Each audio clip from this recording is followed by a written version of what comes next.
కార్వేటి నగరంలోని శ్రీ రుక్మిణి సత్యభామ సమేత శ్రీ వేణుగోపాల స్వామివారి వార్షిక బ్రహ్మోత్సవాలు ఘనంగా జరుగుతున్నాయి. బ్రహ్మోత్సవాల్లో భాగంగా రెండో రోజు ఉదయం చిన్నశేష వాహనంపై భక్తులకు దర్శనమిచ్చారు.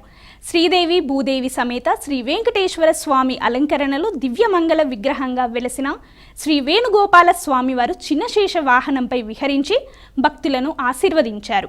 అశ్వాలు, వృషభాలు, గజాలు ముందుండగా మంగళ వాయిద్యాలు, భక్తుల కోలాటాలు, చెక్క భజనలు, గోవిందనామ సంకీర్తనల మధ్య స్వామివారు అమ్మవార్లతో కలిసి 4 మాడవీధుల్లో విహరించి భక్తులకు దివ్య దర్శనం అందించారు.